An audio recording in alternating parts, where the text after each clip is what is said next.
Hey everybody, Matt Geary for the Geek Pridecast on this Monday evening. With me tonight, as always, we have my co-host, Peter A. Allison. Good evening, everyone. And our special guest tonight, Jordan Carmichael. Hello. So, Jordan, who are you? What do you do? What's your thing? So I'm Jordan Carmichael. I am the DM, producer, and editor for the Modified Role podcast, as well as a professional DM in my spare time. Oh, okay. And very occasionally, I threw this one in there. I haven't actually published anything in well over a year. Occasionally publishing things on the DMs Guild as well. Oh, right. Okay. That is a lot to do. That is a lot. It is, which is also why I haven't published anything in a very long time. No, because you see, like you produce podcast content and a professional GM. Yep. And write and produce. Yeah. I mean, when people say you produce it, that's not just I write it out. You literally have to source it, great illustrations, play test it, edit, and then layout. So a lot of the solo ones that I've done are very simple. And in terms of playtesting, what I usually do is when I write an adventure, if I have the time, when I'm writing it for professional games, or if it's like a little self-contained adventure that I've plopped into the podcast, I'll go and I'll try when I have time to type it up so that other people can read it and not just me. And then once it gets to a point where I'm like, yeah, this is usable, then I'll look at I use a lot of like the DMs Guild, this free air quotes resources for artwork, which is essentially all of the public use artwork from like the old editions, to do a lot of the heavy lifting. I will, where I can, go out and commission art pieces, but generally, like I say, this is very much like a side gig. I don't make a ton of money off this. What little money I do tends to get recirculated back into it. So, but yeah, it is like layout and stuff. I'm gonna throw out a quick promo here for the thing. I use GM Binder, which again does a lot of the heavy lifting, like with the coding and stuff. So it makes, for anyone out there who's like thinking of going and doing producing their own work for things like the DMs Guild or Drive Through RPG, there are so many tools out there that make life easy. But it does become very, not generic, but you'll see a lot of people using the same styles because they're also using GM Binder and other tools like this, which have like pre-built themes you can use. What is GM Binder? So essentially, it's a layout tool. It comes like with pre-built like code blocks that you can like drop in. So when you look at things like the Wizards of the Coast published books, where they have like the different text box styles for when it's like a DM note or here's a bit to read out loud, it comes like pre-built with code blocks for those. So you essentially like put in a text block here and it like pre-generates this little box that looks like one of the little note things, and you type in your text into it and it fills it in, so you don't have to know how to code or to use Adobe Illustrator. But like I say, if you're using that, all your stuff's going to look fairly similar. It has like a handful of different pre-built layouts. Like you'll have one that looks kind of like the Player's Handbook, one that kind of looks like Xanathar's Guide, one that kind of looks like the Monster Manual. So it's like pre-built to be similar to then give you the familiarity of a actually Wizards of the Coast published product. So it's quite good. I really enjoy it. It's for what it is, it makes doing layouts quite simple. But I'll say this much, having also been a contributor to some other like really cool products that are on there. Like, I toot my own horn here. I was a contributor to Tash's Cauldron of Anything Else, which is one of the top selling products on the DMs Guild. I contributed literally 2 things to that, which were 2 subclasses, so I did not do any heavy lifting on that one.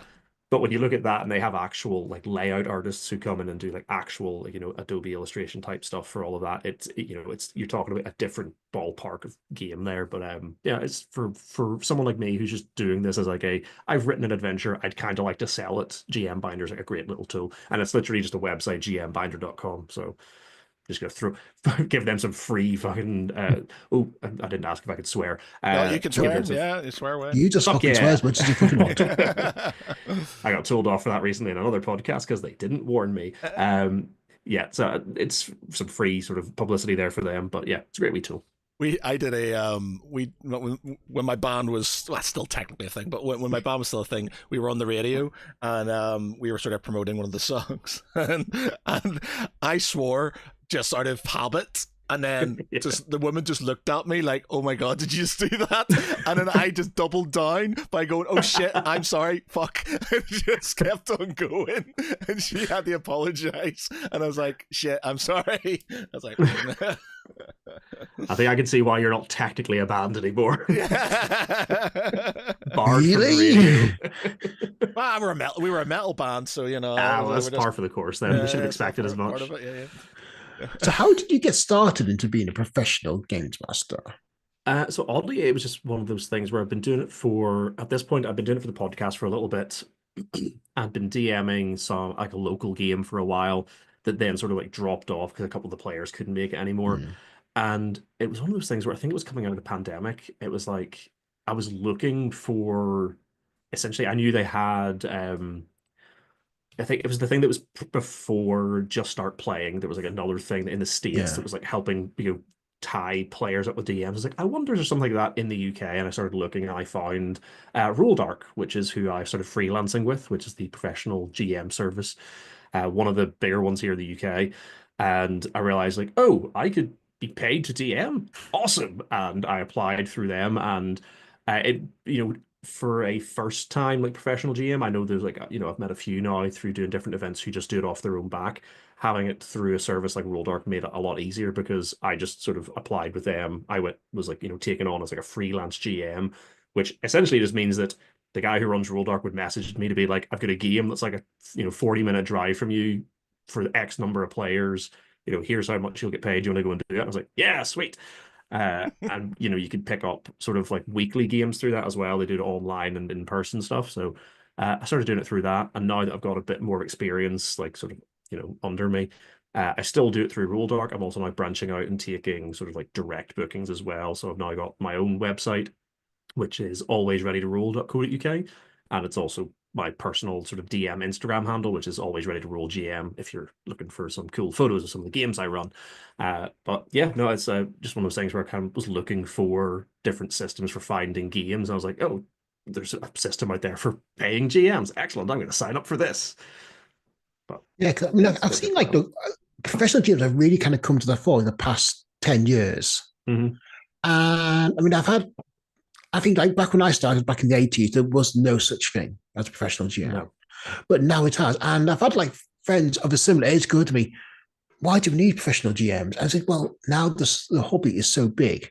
There are players out there, but not enough GMs, or Yeah.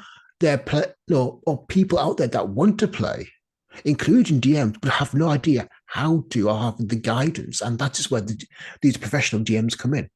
Yeah. DM And is I not easy, so you need somebody who's going to be dedicated to it. yeah. Oh, well, not to like spark an argument. I actually think DMing can be incredibly easy, but it takes a lot of time. Yeah. People who find DM difficult, it's usually because they haven't put in a lot of like they haven't put effort in up front. And it's like anything else, the more effort you put in, the easier it is to actually do it. Like I love DMing. Like my whole thing is like I'm not a voice actor. I'm not a professional actor. A lot of the other professional GMs who do it through Roll Dark are either professional actors or voice actors or have had training. I have 4 voices, and sometimes 2 of them blur into each other. Do you have My any Northern thing- Irish voices? I've got a thief called Jonto, and he talks like this. I sometimes slip into a wee bit of an accent like that. My 2 that sort of slip into each other weirdly are West Country and Scottish, and I don't know why, but they just sort of blur at some point. But no, I'm not a professional actor. I've never claimed to be, but my thing is I love storytelling. Anyone who has ever heard me talk and talk and talk and talk will know that I love telling stories, whether they're real or fictional. And I love like making those stories. I could easily sit for like 2 days and just build random backstory into a world that no one will ever see. But in my head, I'm like, yeah, but that's going to help build up the motivation for that bad guy to go and do the thing, even if the players never find out about it. And it's doing stuff like that is like, yeah, building all that up ahead of time means that when it happens, something happens in your game and your players do something unexpected, you can be like, oh, well, I've already like, built a load of stuff in the background that will feed into this. And even if you haven't prepared for it, it's easier on the fly to make up a justification for something. So how And do again, sorry, carry on.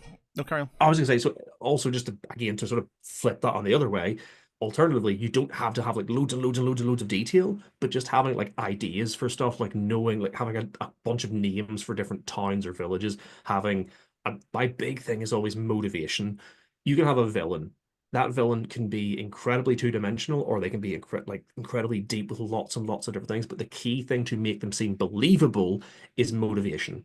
In any given instance, what is the motivation for them doing the thing, and why do they care that the party is interfering? Is their scheme so big that the party is currently just a hindrance and they can essentially just sort of push them to the side and be like, minion, go and deal with them? Or is their interference at this point royally fucking up their plans and they're like, I have to kill them? Like knowing that little bit of motivation before you start a game will help you on the fly just make stuff up much easier. Yeah. So yeah, that's always my DMing style, is just I having think like some of that stuff also prepared. having the villain have a very human or relatable motivation, rather than I want to take over the world because I'm evil. Rather, I want to bring both an army of the dead because I want to bring my dead child back. I I absolutely love stories like that. And again, I'm gonna play devil's advocate. I sometimes like a villain who's an asshole. Yeah, that's Because it's great when you have like those little like insular stories and the players then have to be like, oh, the moral ramifications. But Yeah. sometimes you just want a villain. Like look at one of the greatest fantasy stories of all time, Lord of the Rings. yeah, The villain's a villain because he's a villain. yeah. That's it. Yep. He was jealous, and now he's a villain, and he spawned another villain who's just a dick. But you said he was jealous, and jealousy is human.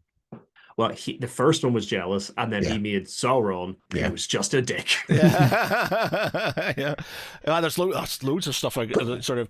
And also Raceland. I mean, who's quasi-villain, quasi-human, but he was the greatest character that I would argue in all the D&D stories, because he was so complex and deliciously vicious. Yeah. I have to admit, I do prefer complex characters. Just like, you know, stuff like, I'm a massive Lord of the Rings fan and stuff. To the point, my mother's house when she grew up was across the road from where he was buried. So when we went to go and visit there and stuff, yeah. So we used to like go and see his grave. Awesome. People would turn up and like leave stuff on Tolkien's grave, and you could see all the new things. So we used to go there. Like my dad, this is how much my nerd credentials. This is how much it's in my blood. My mum told me that my first date with my father, he read Lord of the Rings on their first date. He just That's got kind it, of cute. and he read Lord of the Rings. That's what he did on his first date. So did he? Well, actually, question: did he read it out loud to her, or then I don't know. I sat to the side reading the book? I don't know. I think he That's just sad. sat there and read, and it just sort of like, because yeah. But was it that Bond started reading Lord of the Rings? Well, my mum's my mum's not into that sort of thing. My mum, we take her, like, and God bless her. Like me, my brother, my sister, my dad, massive Lord of the Rings fans. When the films came out, we would go out to see them as a family. We would, we'd watch the previous one, then go out to see the next one, and then the next year we'd watch the previous with a commentary, and then go out to see the next one. My mum, bless her, I just didn't give a shit. Just didn't care. She's just not into it. But she'd come along anyway, and she'd fall asleep. She'd just fall asleep. Time for a nice nap. Yeah, just fall asleep. And we did it. And same with Star Wars again. Massive Star Wars fans. Yeah, and to be fair, though, with the ending of like the third film, Return of the King, I did fall asleep in the endings. You shut your whore mouth. It ended, then it ended again, then ended again, and then ended again. It's like, Pete, get out of the call. You're not allowed here anymore. I stand by it. It should have just ended once. Yeah. Back on to this sort of. Sorry, carry on. I was just gonna say, just talking about like complex villains, like different layers of complexity. I have thrown like the party in the podcast have already run into one of like the sort of like underbot, like the mini bosses, you might want to call it, like one of the like lieutenants of the overarching villain. They still haven't worked out who the overarching villain is because I'm keeping that a secret.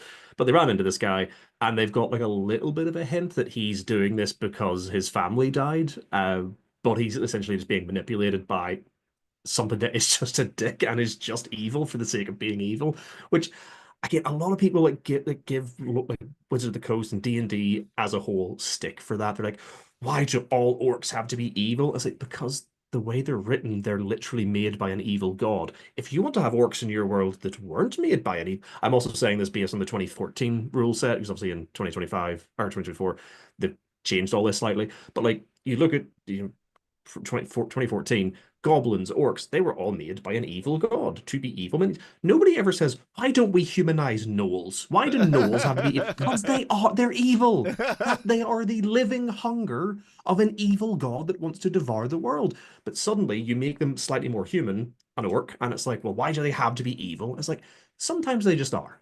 Like, some. Yeah, I don't think we've encountered orcs in ours, and so I have my I DM'd inverted commas back in probably before you were a twinkle in your mother's eye, but when I was very very young, when I got the red D&D box, and me and my brother and a couple of friends played.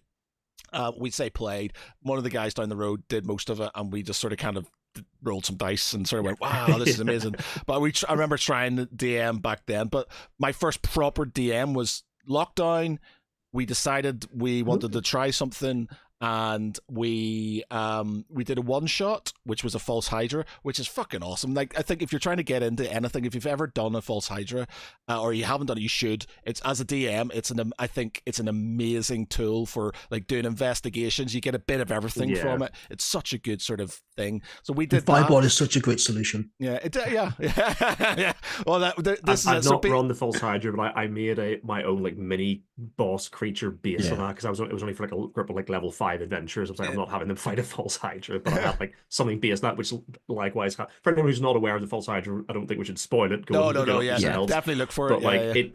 It fucks with your mind, and I had like a monster that was doing that, and like I told, like, because this is for like a roll dark game, so I had like, we have to do the games in like campaigns, so essentially 8-session campaigns, and you have to like, sell those. So I had a group who had been like running in a few of these mini campaigns, like as a group. They'd like gone through like 3 of them at this point, and I said, look, I have an idea for the next campaign, and I'm pre-warning you before you buy any tickets to it. This one is going to be me just like straight up gaslighting you for 8 sessions. Like, I'm going to be gaslighting you, I'm going to be lying to you, I'm going to be fucking with you mentally, and it is on you if you sign up for that. Yeah, I have found content warnings on games now has become a necessity, and I think also it's something we should have been doing a long time ago, given the themes that we can explore, especially in games like Vampire the Masquerade or Cyberpunk or what have you.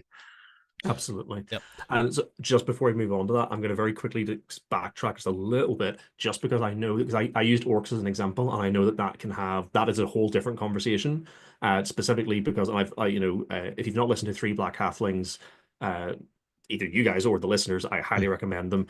But they do sort of like dive into a lot of like the racial undertones that were involved in like the development of a lot of monsters. So I fully understand when people talk about like the racial undertones that went into the development of creatures like orcs and goblins, and why it's unfair to then say they're all evil. I just grabbed them as an example. Like I said, I also talked about gnolls, but nobody seems to have a problem with gnolls being evil. I'm just generally talking about sometimes an evil monster is just evil. Yeah, I do think there's a very good talking, but like there's a very good reason to talk about orcs and goblins and other like humanoid creatures like that, and like not sort of paintbrushing them all as evil creatures because of the history. But that's just a separate conversation. I do find alignment interesting, because I don't have so much interest in good and evil. What I do like is lawful and chaotic. That is a much more interesting avenue, because you can find someone who is a complete dick but is obeying the law completely and conversely. Every fucking lawful paladin. Exactly. Like, we had one who was cutting guys' hands off because, like, well, I'm just doing I'm just a car of fucking Bahamut and stuff. And I was like, you can't do that shit, man. You're gonna fuck off everybody in this village. So we had a lot of falling out because he kept on going around doing stuff because that's what I would do. And I was like, oh my god. I think what that's not a lawful paladin. That's a chaotic, stupid character. Chaotic, stupid player. Yeah. But then conversely, I was playing someone who was completely good but chaotic, and he would just do the right thing as he saw it, regardless. Which would go up against, like, quite often, the lawful good paladin. And he had a very good eye. I think, like, Pete obviously was in. So we had this. We started this thing. It's been going for nearly 4 years now, maybe more than 4 years. I've lost track. But Pete's character had this thing that he wouldn't. he was basically, he had this sort of really good backstory about he didn't like bullies, and he had this thing that he would like he would stand up to sort of like bully, but he wouldn't do things like if somebody was unarmed, he wouldn't like basically if they surrendered, hands off. Yeah, that's it. And we had this really good moment where the cleric at the time, who had just started getting into the game a bit more, was really sort of zoning in, and she was sort of really paranoid about this sort of like this time mage. He was going to sort of kind of fuck with them, and he needed to die because it was going to cause problems. So there was no, they couldn't stop him. So we just need to kill him. That was just sort of thing. And Pete's like, but he's given up. He's, he's surrendered, and there's so there's this really good sort of back and forth dynamic between them two arguing about killing this guy, and it was a really good moment. And there's a lot of those things that sort of like between the characters where you have people's sort of moral sort of especially I like the hypocrisy of that moment as well, because Macau's like, no, waving his axe at people, going, no, you don't do that, and splattering him with the blood of people he's just massacred that were attacking him. But no, this person stays alive because he gave up. This is fine. They were attacking me. Exactly. But again, there's a hypocrisy. This was self-defense. And it's like the human element, that kind of the lawful chaotic good really brings in the conversation where you can have that kind of a discussion about the nature of good. For me, it's never a case of alignment, even if it's lawful or chaotic or good and evil. For me, it's never like written in stone. For players, I always say like that isn't a way for you to dictate to you how to play your character. You dictate what that is. It's just a reminder. Like when you build your character, you have an idea in your head, but that can change. It can change because you decide it changes, or it can sort of evolve as you like take new actions. I never really use items and stuff that are like linked to alignment, because it's really hard to fucking like pin somebody down. But like when I talk about alignment in general, I just mean like, sometimes evil things are just evil. You're not going to convince a demon to be good. Yeah. It's going to eat you. It's going to eat you and take your soul. Yeah. Ours is because I 100% like we've got what, two guys who are DMs in themselves, and they help a lot with me because I'm very much a story guy. I like the story, but I'm not a rules guy. So like I know the basics, and it's sort of like, because I get away with it because I go homebrew, and I'm just kind of I have certain basic rules where like we have a thing where every crit fail, irrespective of what you do, if you get a 1, it can cause an effect on something. And the same with successes as well. So every crit success makes you do something epic. Now, there are certain things. So basically, if you roll a dice, something can affect you. You can do it. Yeah. You can crit fail, or you can crit succeed. If you don't, if I think it's impossible, I just won't make you roll a dice. Now we talked to some people about it. It's like, oh, I want to be able, that's the silly, and that's like, that's silly, and I was like, but in the end, if it's something they can't do, they wouldn't roll a dice anyway, so I'm not going to force them to roll that dice. So it's just, it gives them that little bit of flavor. So like he'll do something, and it's always the crit ones, and that ones are really good because we've got some super the reason I do it is because we've got some super overpowered level 15 gods running around doing fucking stupid shit that is like, they can do anything, and those ones now and again really fuck with them. And it really, exactly, they do stuff, and it's like, I'm sorry, that's a nat 1. Doesn't matter how many your modifiers plus 15 and stuff, that's a nat 1, that's a fail, you do this, and it just adds that a bit sort of kind of to the story. What is your approach to rolling dice, Jordan? So, I'm going to say, first of all, I don't know if you've brought that sort of like rule up on this podcast before. I can guarantee there's a lot of people out there screaming at you right now. That's not the rules. I know, but homebrew, motherfuckers. And say we swear. For me, I will. First of all, my rule is always you don't roll. You never. The player never dictates when they roll the dice. The DM does. The player says what they want to do. DM says when you roll the dice. Generally, I'm also a big proponent for reminding players what their character would know, or just straight up telling their players, your character would know this. Whenever they ask to like, can I do this? And I was like, I'm going to tell you right now, your player would know that's impossible because X. Yeah. But if there's even a chance it will happen, they can roll. And sometimes, even if I know it's impossible, I'll make them roll because the outcome of a high roll is going to be a failure, but a safe failure, and a bad, like a really bad roll is going to be something terrible. It's like the example I always bring up when people talk about how essentially what you do, where like a nat 20 should always be a success in a skill check. It's like you at least say you just don't let them roll if it's not going to happen. But if a player, meets a god who's in disguise and they try to threaten said god, it doesn't matter what you roll, that you could get a nat 20 with a plus 15 modifier. The god isn't going to be scared of you. Yeah, exactly. But if you roll high, he might not kill you immediately. For trying. Yeah. But if you roll badly, you're going to be dust. Do you ever kind of say, don't bother rolling, it's an automatic success? Just don't roll. Very rarely. Okay. Usually, again, because usually that case of it's the opposite, and I don't usually say don't bother roll. Like, actually, no, tell a lie. There'll be sometimes I just say, yeah, you just do that.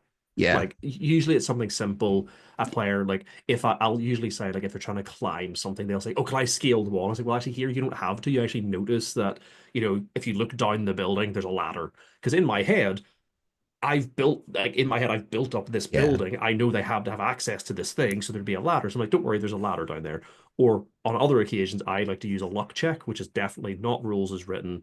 I'll just take this one home with you, folks. I fucking love doing this to my players. If they say, is there a thing here? I'd be like, let's do a luck check. I'll roll a D100, and I just ask them pick highs or lows. And in my head, this is where you have to do like a little bit of math. You have to work out the probability. Like if they say, does this potion shop have this type of potion? And it's like, I could like roll on a random roll table 6 times for 6 different potions, or they want a potion. Is this a rare potion? No, it's quite common. So this potion shop is probably going to have like a 75% chance of having this. So if they say highs from 100 down to 25 is a success. If they say lows from 1 to 75 is a success. But what I always do, I do this almost every single time as I roll the dice, they pick a thing and I go, knowing that I have rolled either a 22 or an 88, would you like to stick with your answer or change it? I always give them one of the real numbers and then give them the mirror. I'm like, do you want to stay or change? And every time they hate me for it.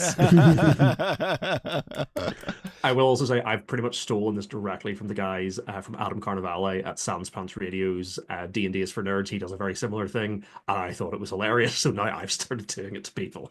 I'm just, we're talking about sort of like, people are going to be screaming about it. And it's true because like we've talked to people and like, I can't remember who the guest was, but I mentioned that and she's like, oh, I don't like that at all. I was just like, in my mind, it makes sense because it gives a lot of, one, comedy and two, sort of epic moments to sort of like, to storylines and stuff like that. Yeah. And most of the time when it's a one, if it's something serious, then it's just like, it doesn't hit. And so I don't usually sort of go deep on it and stuff. Yeah. It's just like, don't penalize, but just make fun. Yeah, but just, not exactly. It's not sort of like, you drop your bow or whatever and stuff, but it's just when they're being cocky and doing epic things. And then suddenly the ranger who's meant to be fucking amazing at everything just can't see, the traps in front of him and stuff. And he just sort of walks into this fucking like fire pit and stuff. But anyway, when it comes to like rules, I'm pretty sure there's something within the rule book that says,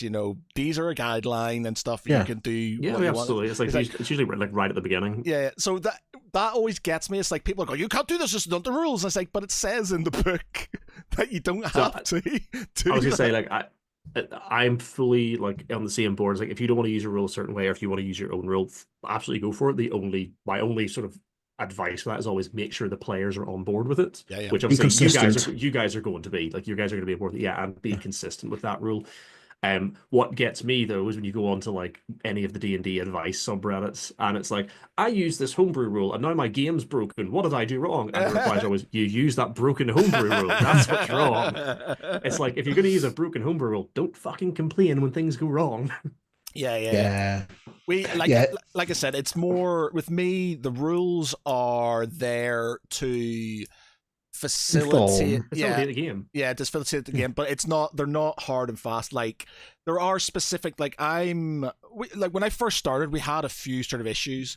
And it was a learning lesson where we basically, I set down specific rules on how certain things would go. I said, look, 1s and 20s, 1's always a fail, 20's always a fake. I'm not going to sort of kind of like penalize you fully.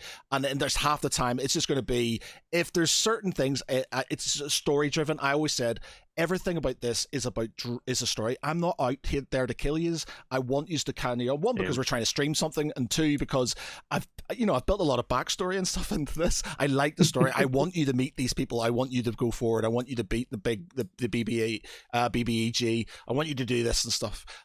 So we had these specific sort of kind of set rules for combat and certain things. And, even when new people have come in, they're like, oh, that's a bit weird. I was like, yeah, but this is how we're doing it. Are you okay with that? And they're like, yeah, that's fine. And everybody so far has done it. But like I said, the rules are there just so we can get through certain combats and do certain things. If it's like stupid, like they're using like rules lawyer, I don't like rules lawyers. We're like, oh, you'll find if you do that. So it's like, look, in the end, it's a story-driven game. We are trying to make a story together and stuff. And so if you're doing that to try and beat me, then I'm a fucking homebrew DM who's going to go, and rocks crush you to death. Game over. See you later. So and also, my favorite is if somebody references like a meta thing, like in character or something. It's always like, oh, your character gets a nosebleed. Yeah. Literally the recording we did last night, I like surprised them with like an owl flying overhead, and one of the characters goes, Jesus Christ, and everyone's like, who's that? And I'm like, your character gets a nosebleed. Like, that's the name of the owl. That's a really good idea. But yeah, for me, it's and also D&D is not a game you can win. Yeah, it annoys me when I've seen a lot of those. Like, I used to watch these YouTube videos, and it's basically a guy who retells stories that people have written into him. I can't remember the name of the YouTube channel, but it's basically such and such happened, and this DM was doing this, and I wanted to do this. And half the time it's just like, the guy whose story it is just being an asshole because he wants to fucking derail the story and stuff, and it's just like, for me, it's just all like it's world building and story driven stuff, and being epic and having like really emotional moments, and sort of having these really 100%. Sort of just this beautiful thing where the people in the game are really sort of engaging in it. It's not a fucking dungeon crawling sort of like I do like a bit of. Well, again, some people like that. Some people like a crunchy dungeon crawl sort of permadeath game, which is fair play. If you're into that, you're into that. It's a very big example of that. Yeah, 100%. Yeah, I mean, actually, John, what's your take on accents at the moment? Using accents in the game. Using accents in games.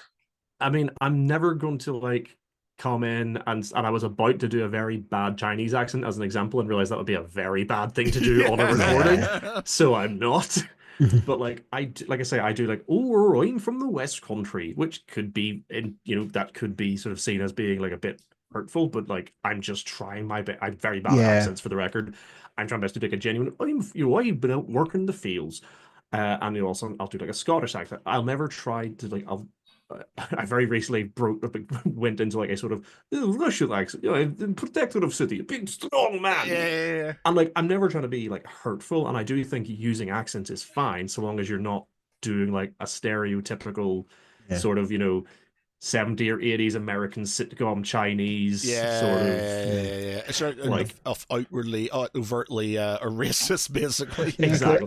Don't be a racist. My view on accents is don't be a goddamn racist. Don't be a racist.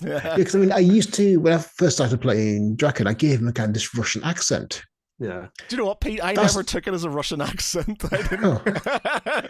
Even if the thing is, like, guy, Niasil, oh fuck! What? Anyway, but yeah, it's but then Ukraine happened, and it's like, I don't really feel happy doing this accent anymore. It was the same with Michael's character Tharvol, because he had a sort of a Russian twang to his, and after that, he was a bit like, I don't know if I can still use that. I said, like, man, it's just an accent's an accent and stuff. It's your character. It's nothing to do with you. It's the unfortunate connotation that just kind of like I wasn't happy having that kind of representation element highlighted, exactly. Highlighting it as far. I'm just going to step back and just growl a lot more. Yeah, which is absolutely fine. I wouldn't ever like. I don't think I would ever like listen to a stream or a podcast and hear somebody doing a Russian accent and being like, "How dare they?" But I know some people don't want to hear that accent, which is also fine. Exactly. I think unless you're coming in and being like, deliberately antagonistic and being like, my character refers to themselves as being from the motherland and like stuff like this, then you're just being a dick on purpose. Yeah. I think my accents are horrendous as well, to the point where I can't even remember the accent I did the week before for the same character half the time. It sort of kind of melds from like Cockney English to, you know, your standard guard is like, somebody prowling over here. Yeah. I heard something. Yeah, No, I think I I heard something. actually, I literally I can't even do like a Cockney accent. I'm that bad at accents. The two, like the closest I can get to like an like an actual English accent is my really bad West Country, and I can't even do the accent. I can do one line in a Liverpool accent, All right. and the only line I can do is from whenever the Beatles were being interviewed, and I don't know why this one lodged in my head, but it was when they were being interviewed in States, and somebody said, "So what do you think about the people reporting that Ringo's the best drummer in the world?" And one of them replied, "Best drummer in the world. He's not even the best drummer in the Beatles." That's very good. That's very good. I mean, you are a busy chap, John. I mean, Yeah, you could say that. you work full time. Yes, I'm an engineer full time. How Wow. do you balance your time? I don't sleep very well. That answers a lot. Yeah. I mean, what's worse is because I've also got into like 3D printing. 'Cause I get very, very lucky, and a friend gifted me an old printer he was having to get rid of, and I've started printing my own minis. And for ages I was like, I don't need to paint these. I don't need to paint these. I don't need to paint these. I was like, I need to paint these. So now I've got back into miniature painting, which I literally haven't done since I was 15. Oh, God. So Wow. that's just more time gone.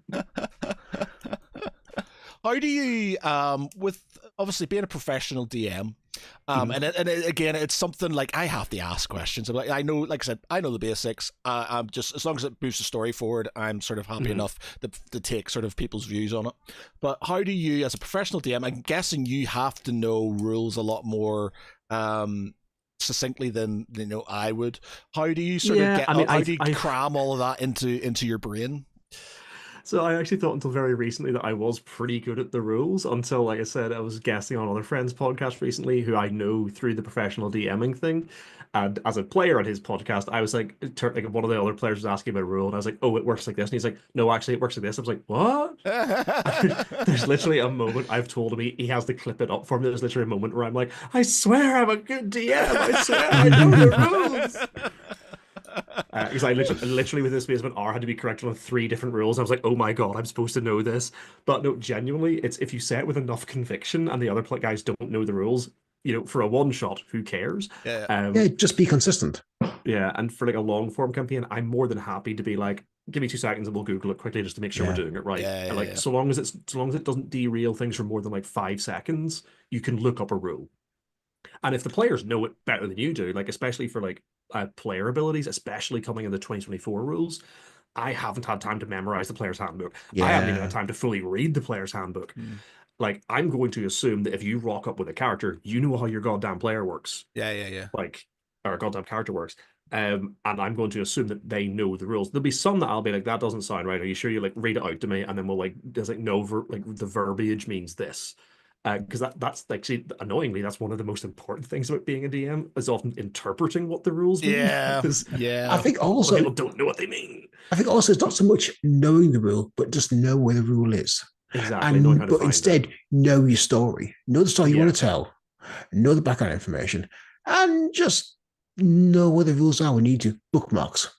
Yeah.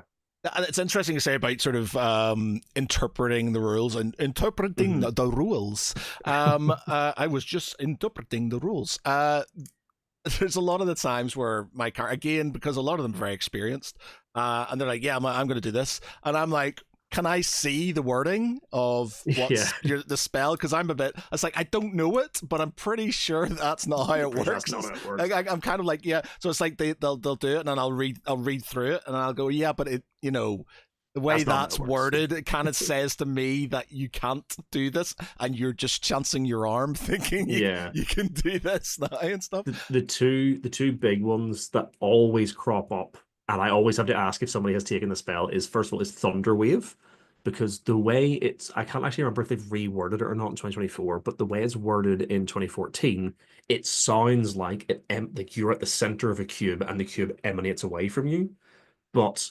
actually the way it's worded and based on like if you flick forward like 4 pages in like the 2014 player's handbook, it shows you how different spell like shapes work. Oh, right, And okay. it describes like unless a spell mentions centered on you, you're always on the edge. So Thunderwave talks about a cube emanating from yourself. It doesn't mean you at the center because it does not specify you're in the center. What it means is a cube in front of you, like a wave, like going out Yeah, 15 yeah, feet.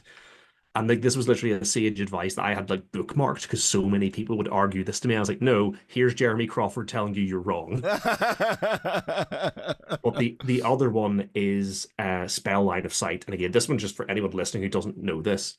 A spell, even if it does not specify it, you have to see the thing you're targeting, unless it says otherwise. It is the rule of specificity over general. The general rule is you have to Ooh. be able to see the target unless the spell says otherwise. I'm clipping that and This putting it in our WhatsApp group because there's been so many issues with that, with spell line of sight. it specifically lays this out. Like you can go and you can like read, like it's the preamble to like the spell list where it talks about how spell casting works. The general rule is you have to see the target unless it says otherwise. So things like detect thoughts, you do not have to see the target because you can detect their thoughts. It like literally says you detect the thoughts of all creatures within blah blah blah. But any other spell where you have to see, like if it is a point on the ground, a creature, an object, you have to be able to see one of those three things that you're trying to target. Interesting, because we've had a few of those, and like again, it's if it works, I just sort of kind of let it flow. But there's been a few of those arguments where it's just like I'm like, well, you can't see it. And it's like, oh, we don't need to see it. I could just do it. And I was like, Unless the rule says otherwise, you 100% have to see it. Unfortunately, right, okay. This is the rules lawyer segment of the show. Have you ever played, speaking of magic and its complications, have you ever played Mage the Ascension? Do you know what? I haven't. I think It's it's a on my like, world, wish list. I don't think I've ever it's a got it. World Darkness game, and it's basically all around, as the name implies, being a mage. And but rather than having spells, you have spheres of influence. Okay. So basically, level 1 is detect, level 2 is control minor, level 3 is create minor, and then you kind of got life, matter, and all that. And because there's so many overlaps, and like how something can be interpreted, half the time in playing Mage is arguing this is how this kind of spell will work based on these spheres of influence that I have, and you're going, yeah, but no. Half the time just arguing about the spells. Exactly. And but again, because it's this game about the nature of reality and like these speeds of infinite and control aspect of which is kind of what it's about. But it's also like, can we just tell the story, please? Just don't focus on the spells. Get on with this. Yeah. Yeah, I will say that's one of the rules that I was like I did learn that one and I lodged that one in my brain specifically because spell targeting, like spells already, like I always tell people like if you're a first time D&D player and you want an easy introduction, do not pick a goddamn spellcaster. Yeah. It's weirdly, it's one of those rules that once you know it, like spell slots, once you know them, so simple, it makes so much sense. But when you look at it for the first time and you start to hear somebody saying, right, so you can cast a first level spell and you have X number of slots that allow you to cast a first level spell, but you can actually upcast a first level spell at a second level spell slot so long as you have the spell slot, people switch off. It just they haven't a clue. The way I always describe it, and I hate the fact that this description works because I don't fucking like guns particularly, but I always like describe to people as imagine you've got a revolver, and you've got you've got the it's not the barrel, the spinny bit of the revolver, and you have multiple Chamber. of those. Yeah. Sorry. Chamber. Yeah. So you've got your chamber, and at level 3 or whatever, you've got one chamber that has this size of hole in it. Those are first level spell slots. That chamber has 4 holes, or however many you would have at third level. Then you've got another chamber that's got 2 holes that are a little bit bigger, and then you've got one more chamber that's only got 1 hole that's really big. Now, you cannot put a bigger bullet in a smaller hole, but you can put a smaller bullet in a bigger hole. And you can use any of those chambers to fire off your bullets. Yeah. And that's how that's the way I very dumbed down describe it to people. And even now I still get people Yeah. What? So, what have you ever had? Actually, no. I feel like this is going to be one of these ones I wish we could carry on for a long time because I've got so many questions we could talk about and stuff. I appreciate we've got a hard stop and we've got to do your pub quiz as well. But I'll come back anytime. Yeah. Well, I feel like that's a very dangerous thing to say. Just saying this, I said to my mate, it's like, because obviously somebody from Carrickfergus, and obviously, I said, oh yeah, guy called Jordan Carmichael on the podcast from Carrickfergus and stuff. And he says, oh, you're hitting the bottom of the barrel when you're getting Carrick folk on. How dare he? He's completely right, but how dare he? But have you ever got to a point? So when I'm very much a case of, I have like I use a thing called World Anvil. I'm not sure if you've ever sort of. I'm aware of World Anvil. Yeah, I've used World Anvil, so I put a lot of backstory and stuff on there. But I had a start. I have sort of some creation stuff. I have some things that's going to happen, and I have like Tiamat's our big sort of big BEG. Mm-hmm. So she's basically just evil. She just doesn't give a fuck. She's a demon. But we've got sort of some more grey looking characters, like her sort of lieutenants, have a bit more depth to them within. Mm-hmm. So I've got these things and these points which I want them to hit, and then I sort of move them along, and I react to them to move stuff. Do you react, or do you try and plan every sort of outcome as best you can? Oh, well, no, definitely not. No, I said earlier, I have like my villains have a motivation. Yeah. Things are happening in my world. Like I have, of the games I'm running, the podcast game is set in a homebrew world, and annoyingly, a lot of the other games I run, when you give people the option of any of these bloody adventures I own or a homebrew one, they always say, let's play a homebrew one. I'm like, get so much money sat there not being used. I thankfully have one group running Storm King's Thunder, which is great because it's all pre-written. But even then I can't bloody help myself. I'll have the pre-written thing. I'm like, they've given you like a single 4-line paragraph to describe this village or whatever. I'm gonna go and Google everything that's been ever written about this village in any D&D novel, and then I start populating it. I can't help myself. But in terms of my games and I'm very reactive in that I have stuff happening. I have a setting, I have a world, and like all of the games I run that I'm running like simultaneously, they all are like happening at roughly the same time. I take some liberties with like time frames, because obviously if one group's only running once a month and one group's running every 2 weeks, things don't exactly keep track. But everything that's happening is evolving the world, which is great in terms of like storytelling. Really hard to keep track of everything. But I literally just tell my players, like, stuff's going to happen. If you want to interact with the interesting stuff, that's going to make for a better story. If you decide not to, the interesting stuff's still going to be happening. And if you decide that you guys are going to open a fucking bakery, don't blame me in a month when the place burns down because the whole city's been leveled. Because the bad guys aren't going to stop just because you've decided you want to spend your spare time making baked goods. So I very much have like things happening, but then what the players do to get involved will then change that. So I have like a track that's going, and I will like sort of say to myself, okay, so after so many weeks or so many months in game time, they will have accomplished X, Y, or Z unless people get involved. And then the players have to get in, like they get introduced like plot hooks. And I've been very lucky. You hear some horror stories, but I've been very lucky in pretty much every game I've ever run. I have had people who will leap at a plot hook and grab onto it. Sometimes to my detriment, where I literally put in a thing that's meant to be an interesting little tidbit to fill in later, and they're like, follow that thing. It's like, no, that's not part of the story yet. How do you deal with death in that? I like, or not even death, stupid stuff. So there's like, Pete sort of alluded to stupid things happening, like was casting. So when we did the false Hydra thing, the false Hydra wasn't meant to really. They had this sort of kind of mini part of the boss which they were going to deal with, but the main sort of huge false Hydra, which was looming over the city, wasn't something they were meant to deal with.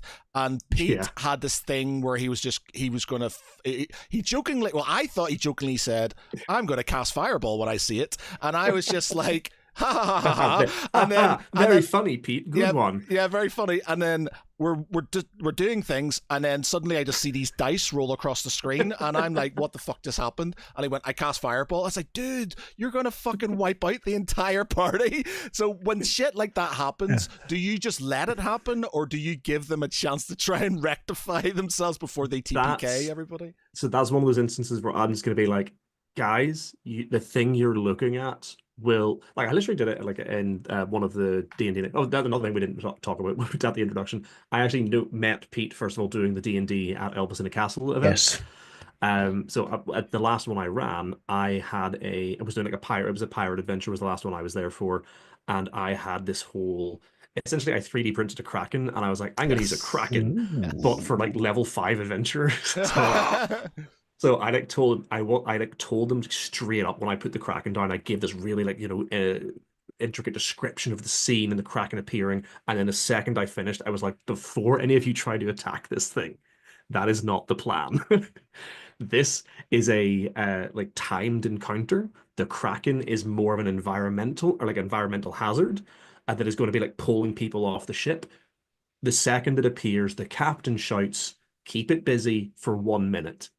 As far as you can tell, it looks like they have a way to deal with that. And I straight up told them, you guys know if you try to fight this thing, you will die.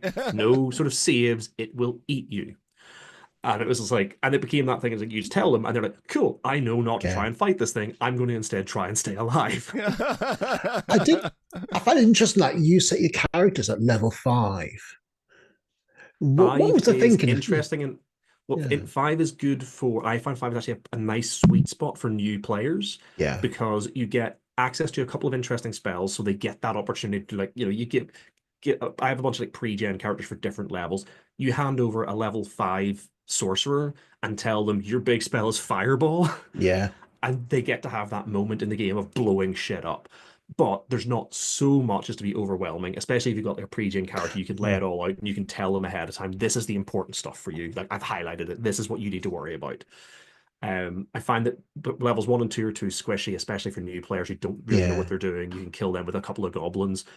3 and 4 is fine, but I think just when you get to 5, you have that extra bit. Yeah, I kind of go with 4 on the grounds, as you see, because they've kind of got that. Because I like low fantasy, low power games, but also find when you get to level 5, you get to kind of property damage and collateral damage level with fireball, and kind of my kind of games are a bit more grounded, less high magic, the more low magic style skill, personal preference more than anything else. And it's funny is that you said, level 5. So I just want to kind of pick your brains on that one. Yeah, I tend to for like most of my actually tell a lie. I actually think the pirate one might have been level 8 now to think about it, because the guys were a little bit more experienced. But even at level 8 against the Kraken's not going to end well. My go-to adventures are like, even from like I actually don't have a level 1 adventure that I run for new players. Like I haven't I have like an encounter that I use for like, because I've done a couple of like speed D&D events where it's like you have an hour, run an event, like run a scenario for 1 hour. And it's like I have a one for that, but I don't have like a level 1 adventure that I run regularly. I have a level 3, a level 5, a level 8, a level 10, and a level 15. Those are like my standard. Like if I have somebody's approached me, they want to run a one shot, I say, cool. Would you like to play one of these adventures? And I give them a synopsis of each one with the different levels. I'm like, which one of these would you like to play? We don't have to play these. These are just the ones I have written. They are ready to go. I know them inside and out. And quite often you'll get like people who don't want to do one of those because they have an idea. Like I did a stag game, which I actually do need to write this one up and use it again because I've really fucking enjoyed running this. They all wake up with no memory, and it becomes like a dude, where's my car situation where What's mine say? Sweet. Dude. You joke. I was pitching this idea to a bunch of the other professional DMs to help get like ideas for it. And I was like, my concept currently is the players are going to wake up with no memory in a coliseum, literally being pushed into the coliseum to fight people and fight monsters and stuff. What they don't know is, all they remember is that they were out partying last night for one of the like character stag parties, and they have no other memories. They can't remember who they are. They can't remember what classes really they are. Man, yeah. I literally give them like a character sheet that is like mostly blank. And I said, when you try to do something, I'm going to tell you the number to add, and you have to like fill in the character sheet as you go. I asked some of the guys like an idea to use, like to help do this. I was like, why don't you have all of them when they were drunk the night before have got like their story, like they're like, I am Ivan the Great, the barbarian of the wild steppes, and it's like tattooed on their back. It would be their literal backstory. Oh, that's amazing. That's they really can good. only read it if somebody else reads it for them. Yeah, that's quality. The twist was in the end that the guy who runs the Colosseum is actually the father of the bride, who doesn't like the stag because he's an adventurer, and he got him pissed the night before, got him to agree to go into the Colosseum, and was trying to kill him. What an idea! Yeah, man. Making notes. Yeah, really good. But saying like I you're saying that you'd not done a level 1. I did a level, like, we haven't done a level 1 since we started the campaign many years ago, but I did a Halloween themed one for our group at level 1. It integrates with, so basically it tied in with so the False Hydra we've done a couple of times, but because it's a constant presence within the world, and the way that we've got it, it sort of it spreads by spores and things like this, so it will pop up now and again. So because we've always got new players, they've never seen it before. They've never seen it, so it's a good thing, to kind of thing. But we did one because 2 of the guys, like, they've been in it for a fair time now, but they hadn't done it. I was like, that, it's a good thing. So I made them all level 1, and it was called the Nobodies, and it was basically it was a fortification that the party had gone through, and one of their guys basically carried these spores with them, infected the fort, and then pissed off, not knowing about it, and sort of like, and the Nobodies were the cook and the shamed guard and the fucking the slightly psychotic librarian and stuff, who were like just sort of dealing with left there and who were dealing with this situation. And it was so good, and because they're all like currently like level 15, nearly level 16, they're like dropping them back in at level 1, like literally going straight back to level 1. And I think they really enjoyed it because they were failing everything, and they were sort of getting themselves into trouble, and I think it was a big change for them. They weren't superheroes anymore, they were nobodies, just guys. They were just like average guys and stuff, and we had some really, really good moments, to the point where like my brother's character was this sort of like soldier who'd been like shamed in one of the battles, and he at the very end, when they sort of were trying to get away from this thing, he strapped himself to a ballista on the ramparts and shot himself off in the thing. And I said, you know what, man, hey, and we even googled the mathematics behind it and stuff to see, could he survive?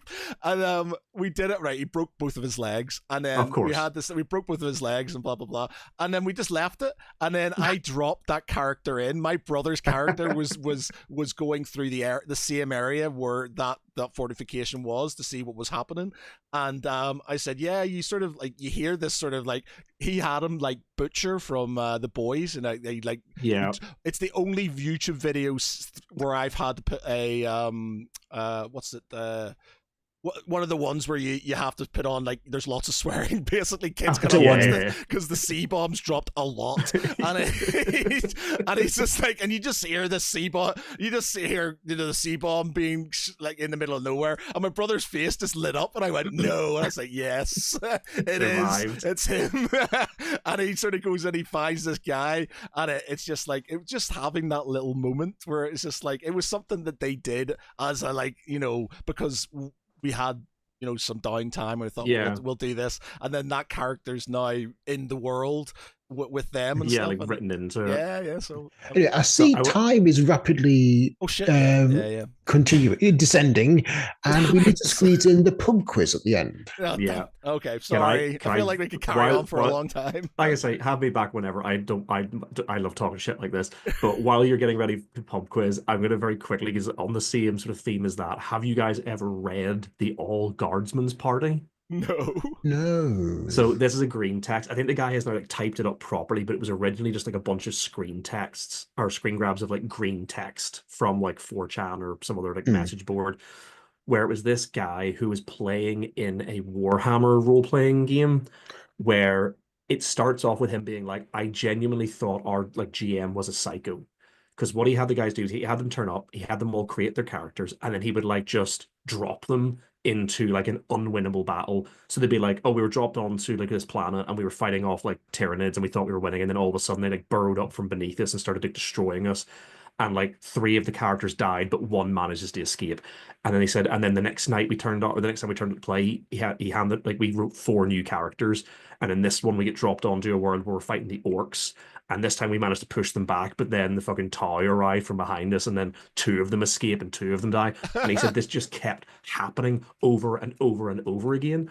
And then after like a month of this, they were like, we're not doing this anymore. He was like, okay. And he handed them a stack of papers and said, these are the survivors from all of your conflicts. pick your favorite, and that will be your character. So Oh, these were all just like guardsmen from Yeah. like the Imperium. So they start off as like just these like four guardsmen who then have to go off and like solve, like they end up working for the Inquisition using because they, using the interactions previously as yeah. that's such So a good idea. because they were survivors of these conflicts, they were essentially recruited by the Inquisition. And Ah. what was funny was the guy who was like playing the like leader of their squad. He would start every green text with "So no shit, there we were," and then he would drop into the description. But it's very funny because like they have these like just mad characters. But it took me way too long to realize that the guy, I think his name was like Nubby or something. It Yeah. took me way too long to realize he's just Nobby from Discworld. Like that's the character. It took me way too long to realize. But yeah, it's all like typed up. I don't know if he ever finished it. Like I remember like reading up to a point and he hadn't like transcribed the rest. I don't know if he's Yeah. finished it or not, but it's just called the All Guardsmen's Party. I highly recommend the Oh, read. amazing. It is Yeah. so funny. That's such a good idea as well. That's a good idea. Okay. Before we sort of move on to the pub quiz, and John Joe's just popped in. John Joe, who generally does the pub quiz for us, has popped on just to check it out. But tell us a quick something about Modified Role and the podcast. So modified role, like I've been talking about, we are an open brew world. So trying to sort of tell this homebrew open brew world. What am I talking about? We're an open world telling a homebrew story where the main focus is on the collaborative storytelling with the players. Like I said, I don't have a pre-written story. I don't have an end to this campaign planned. I Oh, have ideas, but like everything is that makes reactive to what the me players into a do. cold sweat. Well, like I say, I know what the villain's trying to do, but like I'm literally like we're doing a bunch of guest episodes right now, but when we come back is like up until this point has been like sort of railroady in that like I've introduced the characters to the story, so some things had to happen.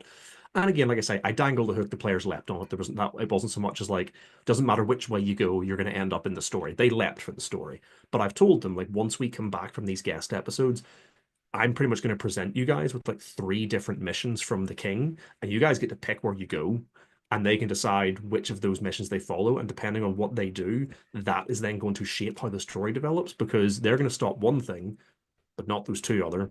And depending on which ones those are, the villains are going to advance in certain ways across the world, and like certain areas might become more dangerous, certain things might become like be put into motion in certain parts of the world, Mm. and they're just going to have to deal with that as it happens and hope that they're staying one step ahead. But it is a like I say a focus on storytelling. I think we have some like really funny moments tied with some like really emotional moments. Yeah, yeah. Like my a lot of people say that their sort of pride and joy as a DM is when they make a player cry. I had my player describe their character lying down on the ground and assuming the fetal position and staying there for half an hour. I was like, that's my pride as a DM. I have cried more than once on our campaign. I think as I put in this emotional music and then they start doing stuff and Yeah. I'm like Annoyingly, I bring myself to, like close to tears more yeah. often than I do the other players. Yeah, this is such a beautiful moment, and everybody else like, "What the fuck are you doing?" And I was like, It says a lot that one of my happiest moments was when I was running this horror themed Halloween game for Board and Swords using Mm. Shiver. And I described this scene to the players of this find this kind of dismembered golem that was silently screaming in this kind of tank Aw. of water. And the players just look at it. I can't do that right now and close the door. That's too much emotion for yeah, me. I'm like, Exactly. I'm done. Nope. It's like, yes. I had a good cry when your character died, Pete. Thank you. Like, I think, and that's another thing. And I'd love to talk about the emotional side of it with them, but we're running out of time. But like Yeah. what I was talking, it's like you've got so many different games. I find it emotionally taxing, Yeah. just for one campaign. Like when Pete's character went, we had another character who was she moved to Australia, so she had to go. So that was a bit of an epic moment. It was very upsetting, and like. The emotions. I find it cathartic. I just find it so cathartic to do. It's my way of like releasing a lot of those emotions. Yeah, And yeah. like again, I like to think I'm good at it. I'm probably not anywhere near as good as I think I am, but I do really go in for like emotional moments. And sometimes Yeah. it's not even like a bad emotion. Like I had the players describe that they go to this inn. And I themed it all about like the whole like all the patrons of the inn were those like unusual races or species now using 2024 where like everyone there looked like them because our cast have decided between them to play a half orc, half Goliath, a tiefling, and a amethyst dragonborn. The most normal person there is a high elf. So like this is fucking odd, eclectic group of characters. Like everywhere they go, they're weird. So I describe them being in this inn, and it's like you guys realize, like for the first time in a long time, that you can just like be. People aren't staring at you here. Nobody looks twice at you. You can just exist. And like they all talked about how they got up and like danced with each other and danced with like the tavern owner who had been like flirting with them. And it was just that like beautiful moment of describing that, yeah, for the first time and like since you've been traveling together, you feel relaxed. You feel like you can be. Yeah, I literally named the episode as some like a place where you can just be yourself. Good dust or just be yourself or something. That's nice. That was the thing. This is a place where you can just be and not have to worry about anything else for at least tonight. I also like using dreams, which is a great way to emotionally scar I use people. dreams all the time. It's quality. That's a good idea. But yeah, okay. Man, fuck. I feel like we have me back. We'll talk shit. I feel like there's a lot more to sort of talk about. Like, there's so much more we could unravel and stuff. But yeah, I definitely will have to have you back. But because John Joe's here, because he's not here, he has sent me some quiz questions. Now, I do have a fourth. He's given me 3 options, right? So, Jordan, generally what happens is you get. He will give you a sort of nerdy franchise like Batman. In this case, Batman, Lord of the Rings, or The Boys.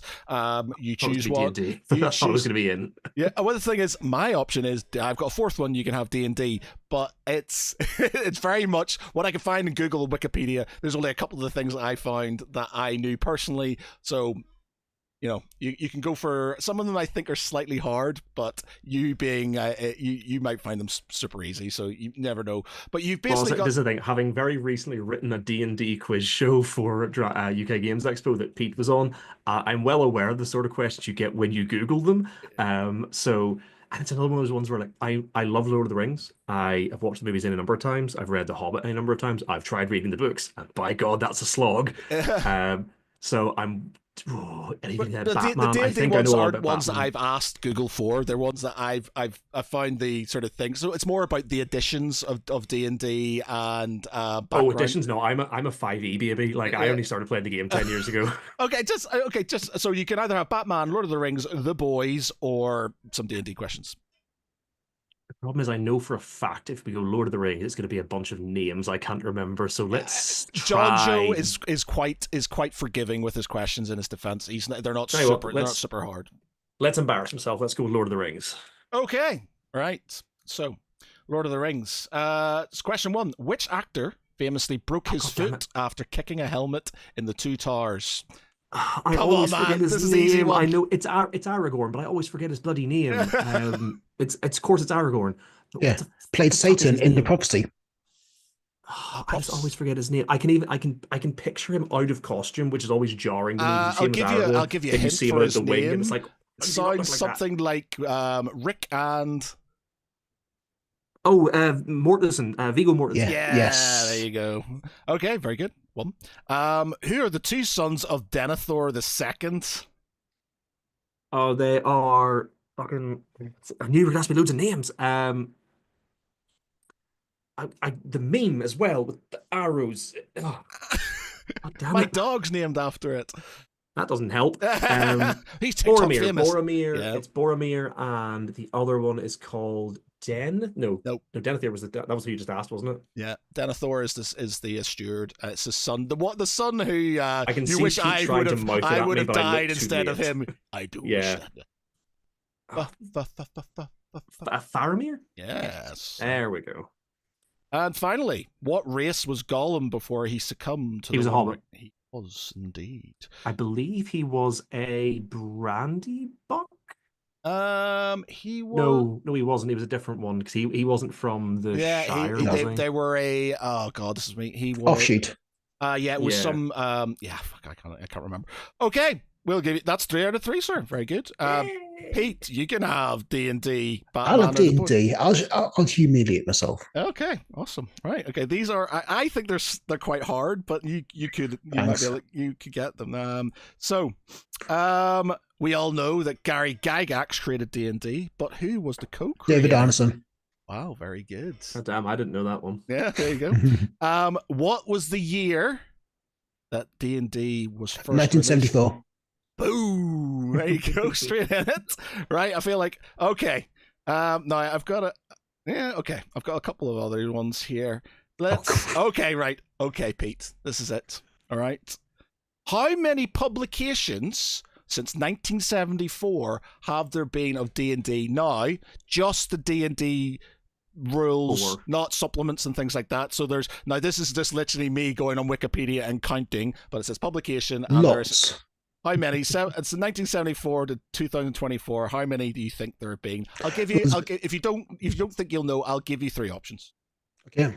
I think I know. There's been when you talk about different editions here, we've got 1974, and you've also got like Dungeons and Dragons and also Advanced Dungeons and Dragons, and you've also got the basic, expert, You're getting advanced, and god level stuff, and then you also got the second, and you also got the Cyclopedia as well, which is core rules. So how many got there so far? Lots. Okay, right. I'll give you the option. So, and you got third edition, 3.5 edition, 4th edition, 5th edition, and now we've got 5.5 edition. Right. So they still haven't actually officially called 5.5. They're still fucking calling it 5e 2024, which is very annoying. It's 5.5. Your options are 10, 12, or 15. I'm going to go 15. Close. 12. So you had 1974 original, you had the 77 basic set first version, the 77 advanced D&D, 1981 basic second edition version, 83 basic third version, a basic set third version, then 89 advanced D&D second edition, 91 rules cyclopedia, 2000 third edition, 2003 3.5, 2008 fourth edition, 14 5th edition, and then obviously now 2024. So you're talking about the different editions, not supposed to different. Well, it's not just editions, because there's there's basics, and then there's second versions of basic. That's why I didn't say editions. Yeah. Okay, I'm glad I didn't pick D&D. Okay, this is just an interesting one, just because I thought it was I didn't know. Right, so when D&D was first released, there were how many classes were there? When it first started, 6. When it first was brought out, the first edition, there was either 3 or 4. I think it was 3. There was 3. Can you give me what they were? I believe I can. Fighting Man. Yeah. I believe it wasn't Wizard. I think it was Mage was in first edition. Magic User. Magic user. Then it became Mage, and then Wizards were introduced later because they were actually differentiated as 2 different types of spellcaster. And then the third one was either a thief or a bow user, I think. Cleric was the third one. Well, Cleric. Yeah, because originally it was going to be a witch hunter. Yeah. So basically, here's the other part of the question. So those 3 were original ones. Then you had 5 more that came in. So you had Cleric, Magic User, and Fighting Man as your original sort of D&D guys. Supplements 1, 2, and 3, Greyhawk, Blackmoor, and Eldritch Wizardry, introduced these 5 classes. What were they? I think one of those was Wizard. Cleric. Cleric was in the first edition, wasn't it? Oh, yeah. So, yeah. So I think one of them was a thief. Thief. This is a thief, yep. Was I right? Was one a wizard or a No, mage? there's no wizard. Sorcerer. No sorcerer. Warlock? No warlock. Psychic. No, that was much released. Psychic. Nope. There's 1, 2. There's 3 that are there currently. That are 3 that you have now that are in there. Did they introduce the did they introduce Ranger in that one? No. So I'll just tell you them. Damn it. There's Paladin, Thief. Paladin and Thief were in Greyhawk. Blackmoor, you had Assassin and Monk. And then because they differentiated Thief from Assassin. Oh, you did say Monk as well. You got Monk. Yeah. And then you had from Eldritch Wizardry the Druid. Oh, of course, yes. I didn't think it was going to much later. Fair enough. Like I don't. My knowledge of like old editions is next. Oh yeah, all I know is what I looked up for the quiz that I ran. I hadn't got a clue, man. But I was like, that's pretty interesting. Yeah, that's really good. Okay. But yeah. Sorry, I just had a follow. But thank you very much. I think that might have been me. Right. Yes. Okay. I forgot to turn off the the what's it called, notifications, and it sort of went blurring into my ear, and I was like, oh, okay. Jordan, it's been an absolute pleasure, man. I easily could spend many, many hours talking about home and Dungeons and Dragons with you, so please do come back on. Absolutely. While I'm here, though, can I throw one at you that came up in the quiz that I thought was very funny? Go on then. You might close whatever you're reading. Okay. For your questions. See if you can work this one out, because this one threw a lot of people off in the quiz. Which of these races were not available in the original edition? Human, dwarf, elf, or halfling? Weren't available. Halfling, because didn't they call it a hobbit, and that Hobbit. had to be They did, changed? yeah. It was originally a hobbit. Yeah. Legal battle. Yeah. Oh, the first of many. Well, there was another one that I read that was like there was an edition, something, and I was going to put it in, but forgot. There was a supplement about gods, something in deities. I can't remember exactly. Yes, because they used real life deities in the original monsters manuals. But they used Cthulhu. They used Lovecraftian Cthulhu stuff in it without permission, which obviously, still under legal protection. Yeah. But now it's no longer, because it's now in the public domain. Yeah. Oh, right, okay. I didn't know that. That's why it can be used in like so many different games without licensing. Yes.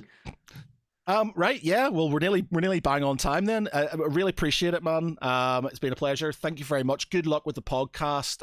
Sounds like an absolute blast. And by all means, please do come back on. Whatever you want. Like, just give me some warning. Make sure I'm not booked again. Awesome. Hey, maybe we'll maybe try and get a sort of like you could. I was going to say you could DM. We'll maybe do one for you. Do you ever play games, or are you very rarely? Oh, I very recently I literally had to travel to London to guest as a player on a friend's. Oh, maybe show. we'll do one for you. And that would be interesting. Okay, that one was great, by the way, just because my friend said, "Do you want to come and do a guest player on our show?" And I was like, "Yeah, but only if I can be a massive dick to everyone." I was like, 100%. Nice. Okay, for tonight, I've been Matt Gary. With me has been Peter Ellison. Good night, everyone. And our special guest, Jordan Carmichael. Thanks for joining us. Good night, everybody. Bye. Bye.